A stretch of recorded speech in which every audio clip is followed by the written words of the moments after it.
Tiga. Assalamualaikum warahmatullahi wabarakatuh. Halo teman-teman pendidik seperjuangan dan para mahasiswa kependidikan. Saya akan membahas tentang manajemen kelas di Madrasah Sanawiyah 10 Cirebon, terkait dengan kondisi kelas, manajemen kelas, Dua. Ulangi Pak, harus kesesuaian. Tiga. Assalamualaikum warahmatullahi wabarakatuh. Halo teman-teman pendidik dan kependidikan semuanya. Saya akan membahas tentang vlog manajemen kelas, terkait dengan strategi manajemen kelas yang efektif untuk menciptakan lingkungan belajar yang aman, nyaman, ramah anak dan inklusif.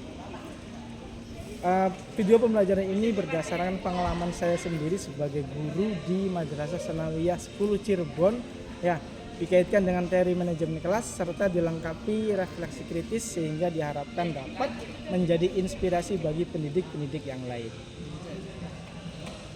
Ya. Tiga. Dua. Tiga. Dalam praktek mengajar saya, manajemen kelas tidak hanya berfokus pada ketertiban, tapi juga pada kenyamanan dan kesukaan peserta didik. Beberapa praktek yang saya terapkan antara lain menyepakati aturan kelas bersama siswa. Nah, ini nih, seperti kesepakatan kelas 7A, ya. Ini disepakati antara pendidik dengan peserta didik atau guru dengan siswa. Kemudian ada budaya kelas, ini juga merupakan bentuk slogan dari kelas 7A. Kemudian ada juga janji siswa. Ini adalah kesepakatan antara guru beserta siswanya. Yang ada juga tata tertib dari lembaga atau dari madrasah yang disepakati oleh seluruh siswa kelas 7A. Ini adalah gambaran personil antara keakraban antara siswa dengan wali kelasnya, ya. Ini adalah struktur organigram kelas 7A, jadwal pelajaran, kemudian jadwal tiket. Semua yang tertera di sini merupakan bentuk kesepakatan antara siswa dan pendidiknya. Tiga. Berikut ini adalah penerapan contoh sekolah ramah anak dan inklusif di kelas yang ada di MTS Negeri 10 Cirebon. Hai semuanya. Hai. Hari ini sehat? Sehat. Masih semangat? Masih. Ini adalah bentuk keceriaan dari kelas 7A yang ada di MTS Negeri 10 Cirebon. Dan ini adalah bentuk tempat duduknya seperti ini. Ini tidak baku seperti ini, ya. Ini sifatnya fleksibel, bisa dibentuk sedemikian rupa per kelompok ataupun terku sesuai dengan kebutuhan pembelajaran. Tiga. Dalam kelas ramah anak, guru menghindari kekerasan verbal maupun non verbal serta memastikan setiap anak merasa aman untuk berpendapat.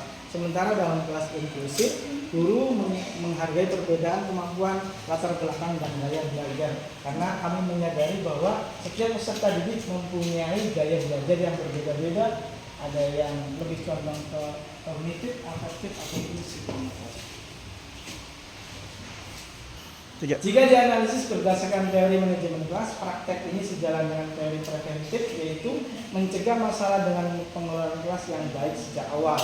Yang kedua, pendekatan humanistik yang menekankan hubungan emosional dan rasa saling menghargai. Manajemen kelas demokratis di mana siswa dilibatkan dalam pengambilan keputusan. Seperti halnya tadi, setiap keputusan yang aturan yang ada di kelas itu berdasarkan kesepakatan antara pendidik dan peserta didik. Semuanya dari mulai kesepakatan kelas, slogan kelas, moto kelas, jadwal jadwal piket dan lain sebagainya. Tiga. Dari praktek yang telah saya lakukan, saya menyadari bahwa manajemen kelas tidak efektif yang efektif tidak selalu berjalan sempurna. Tantangan yang saya hadapi antara lain perbedaan karakter peserta didik, karena setiap peserta didik memiliki karakter yang berbeda-beda, keterbatasan waktu, konsistensi dalam penerapan aturan. Namun refleksi ini justru membantu saya untuk terus memperbaiki strategi, lebih sabar, lebih adaptif terhadap kebutuhan peserta didik. 3. Sebagai penutup, manajemen kelas yang efektif bukan hanya tentang mengendalikan kelas, tetapi tentang membangun ruang belajar yang manusiawi. Saya berharap vlog ini dapat menjadi referensi dan inspirasi bagi pendidik lain dalam menciptakan kelas yang aman, nyaman, ramah anak, dan inklusif. Terima kasih atas perhatiannya. 3. Ini yang bisa kami sampaikan, gambaran mengenai manajemen kelas di Madrasah Sanawiyah Negeri 10 Cirebon. Semuanya semangat!